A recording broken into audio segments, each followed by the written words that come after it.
So, some time ago, a few days after I released the Halo Spartan Assault video in fact, I decided to take a look at my analytics on the Studio app and I realized that people were actually watching and enjoying the video.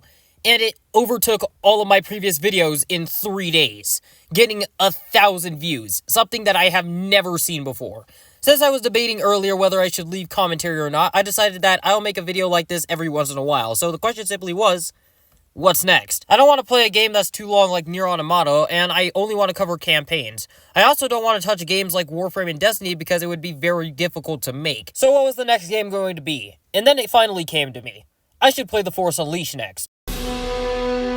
The Force Unleashed is near and dear to me because it was one of the first games I ever played alongside Halo 3 and Crackdown, being made by the gods themselves at LucasArts. This game is a power trip and I love it for that, with many different force upgrades, abilities, and powers you have at your disposal to make every enemy that you come across wish they were never born. Even though I played this game multiple times, I'll be playing on Sith Warrior, and that is for a very specific reason, and I will bring that up when I get to it. So without further ado, let's start the run.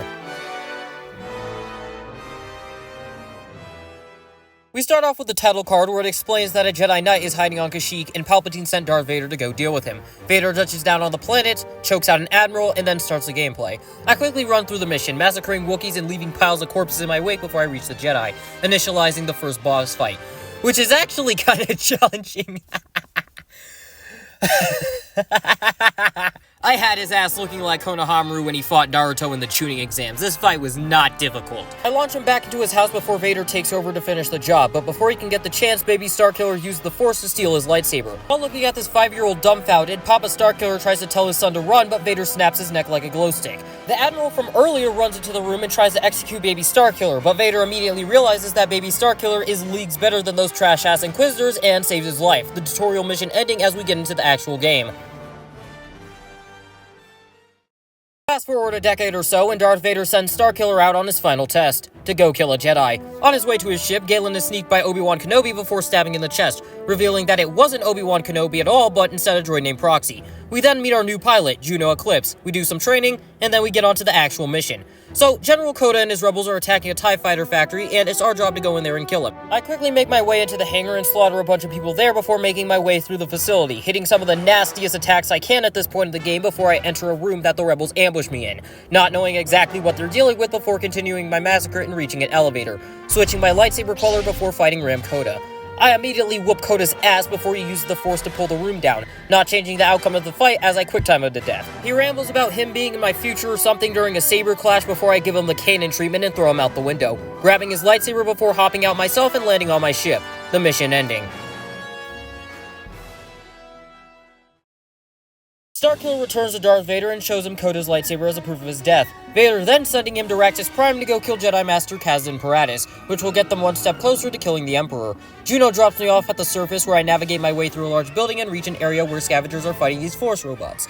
I make my way through the interior of a spaceship and continue to cut my way through everything I see until I reach the scavengers camp, where we need to destroy a shield generator that's blocking our path, which we probably do before continuing onwards. I enter a chamber where I use my new lightning powers to start up an engine, which begins to melt a beam that will allow me to get to the next section of the level. We also encounter a junk titan that I destroy before using the Force to break the beam and continue on my path, cutting through more zombie robots before eventually destroying another junk titan and fighting an elevator that leads us straight to Kazdon. Now, when I fought Kazdon, I wasn't expecting how difficult he was going to be. I ain't gonna lie, I'm getting cooked.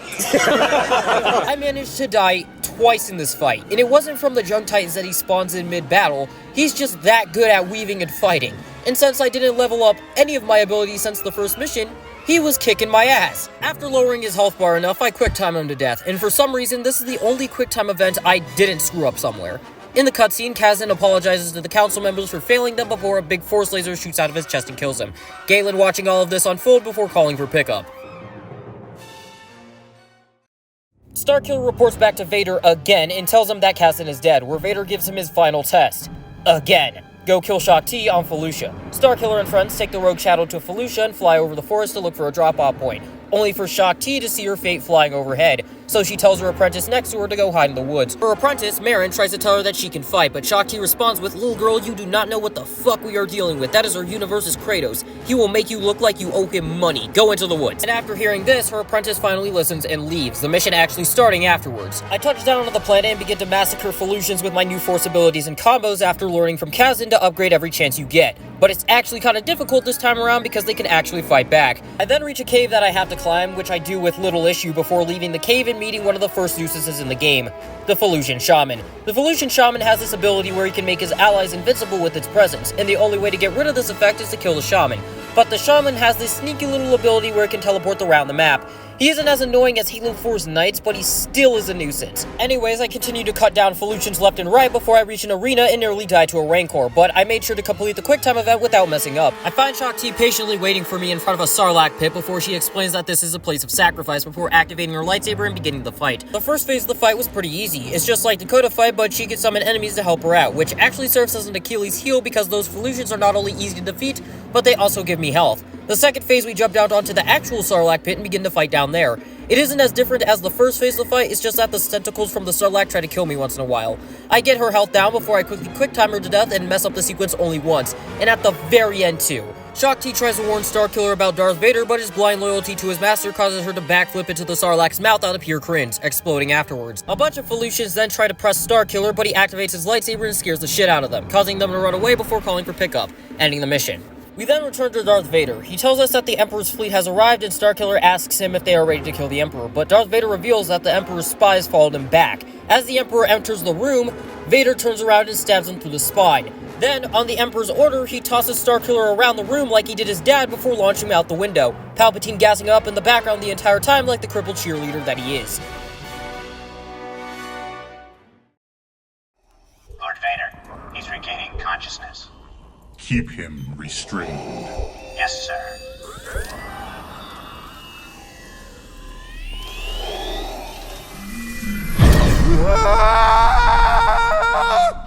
Starkiller wakes up strapped down to a table only to see Darth Vader in front of him. Starkiller is obviously pissed off about this entire situation, but Vader explained to him that he had to do it to make sure that Palpatine thought he was dead, and revived him off screen. Anyways, he tells Starkiller that he has to cut all ties to the past, get off the Empirical, and create an army to fight the Emperor with before revealing that it was just a transmission from Proxy, who Starkiller tells to go prepare the ship. The gameplay starts as Starkiller asks where Juno is, Proxy telling him that she's on the ship before we break out of our cell and begin to massacre stormtroopers and their variants left and right. Midway through my walk, Proxy reveals to me that he set the Empirical on a crash course into a star, which kinda puts us on a timer for finding Juno. After a bit more traversal and stormtrooper genocide, we meet the most tedious enemy in the game, the Purge Trooper.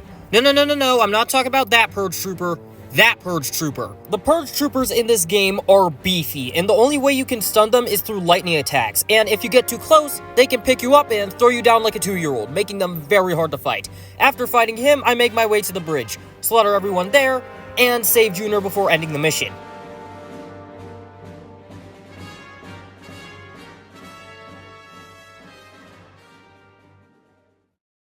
After Starkiller escapes, he, Juno, and Proxy go to find Rahm Kota, but we quickly detour to Kashyyyk and Princess Leia, where we learn that she's being held as hostage to keep Bail Organa from speaking out against the Empire. Starkiller arrives at Cloud City and enters a bar, where we find Rahm Kota drinking himself away at a table. We ask Kota how to fight the Empire, and he responds that nobody can fight the Empire, and that he really can't do anything because he's blind. Starkiller then tells him that he doesn't need his body, but he needs his mind before one of the Ugnaughts snitches on a group of stormtroopers, and the mission begins. It's basically an escort mission where you slaughter everyone and everything before the escort can catch up to you. If there's anything else I have to say, make sure to kill those snipers. They will stun you into oblivion and make you hate your life. At the end of the mission, we fight this Imperial Guard guy, and like always, we quick time him to death. But to be honest, I'm not exactly sure if he's dead or not, because in this cutscene, it just looks like he passed out. But Juno eventually picks us up, and that's where the mission ends. Now, this is where I'm gonna make a deal with you guys. This video actually took me a really long time to make, and it was a very time-intensive project. So if this video gets 50 likes or more, I'll make a part 2 finishing the game. But for right now, I'm going to move on to another project, which I will do the same thing for. Like always, hit the subscribe button if you enjoy content like this, share this around if you want to see me grow as a channel, and I will see you guys next time.